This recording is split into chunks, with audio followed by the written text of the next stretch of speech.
चांद से आई बड़ी खुशखबरी। जाग गया जापान का slim moon lander. Solar panels हुए चार्ज। स्पेसक्राफ्ट को मिली एनर्जी। चांद पर मौजूद जापान का स्लिम मून लैंडर जाग गया है। उसकी लैंडिंग तो सही हुई थी, लेकिन सोलर पैनल सूरज की रोशनी की दिशा में नहीं थे, इसलिए वह एनर्जी हासिल कर नहीं पा रहा था। अब सूरज की रोशनी की दिशा बदली तो वह फिर से चार्ज होने लगा है। उसे अब काफी ऊर्जा मिल रही है। लैंडर से संपर्क स्थापित हो चुका है। जापान का मून लैंडर स्लिम अब जाग गया है।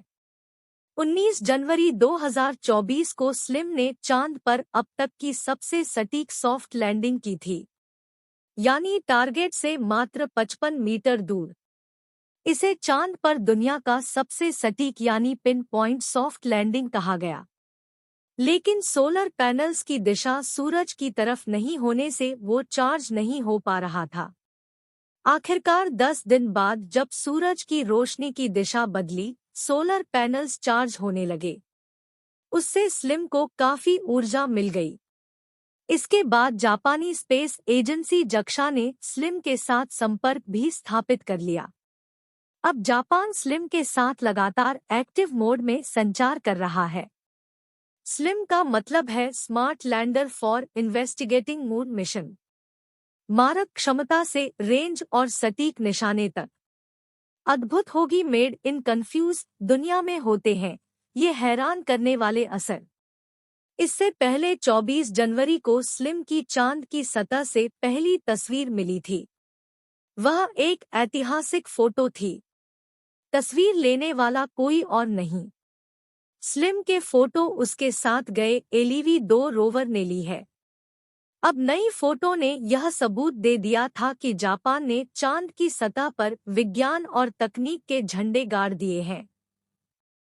सूरज की दिशा से विपरीत थे सोलर पैनल्स।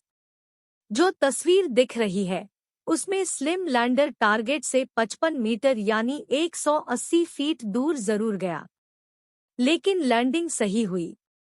सतह ढलान वाली थी, इसलिए वह मुंह के बल गिर गया। उसके थ्रस्टर्स ऊपर की तरफ उठे हुए दिख रहे हैं। सोलर पैनल सूरज की दिशा से विपरीत दिशा में थे। स्पेस एजेंसी ने उसकी बैटरी को लैंडिंग के बाद बंद कर दिया था, ताकि बाद में इस्तेमाल कर सके। तस्वीर में साफ दिख रहा है कि कैसे सोने के कवर से घिरा हुआ स्लिम मून लैंडर चांद की ग्रे मिट्टी वाली सतह पर पड़ा है। एलिवी-2 यानी लूनर एक्सप्लोरेशन व्हीकल। इसे जापानी वैज्ञानिक सोराक्यू भी कहते हैं। एलिवी-2 स्लिम के साथ जाने वाला अकेला रोवर नहीं है। इसके साथ एक और रोवर गया है। जापान कोशिश कर रहा था स्लिम को जिंदा करने की। जापान को उम्मीद थी वह कि चांद पर मौजूद स्लिम को जिंदा कर लेगा। लैंडिंग के बाद उसके सोलर पैनल पावर देने में फेल रहे। वो बिजली पैदा कर ही नहीं पा रहे हैं। लैंडर के सोलर पैनल नहीं खुलने से उसे ऊर्जा नहीं मिल रही है। लेकिन जापानी स्पेस एजेंसी ने स्लिम को मृत घोषित नहीं किया।